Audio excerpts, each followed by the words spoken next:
We have number 16. If the line segment of DE and EF are tangent, find EF. Well, if it comes from the same external point here, these two tangents, okay, will always have to be congruent because it's going from the same external point here.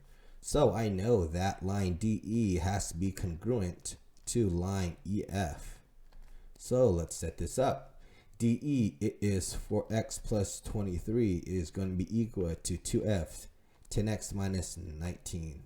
So solve for x minus 4x to both sides. This get you 23 is equal to 6x minus 19. Plus 19 to both sides.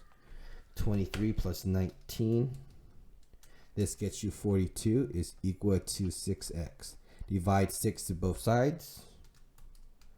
You get 7 is equal to x. But that's not what we're trying to solve for. We're trying to solve for EF.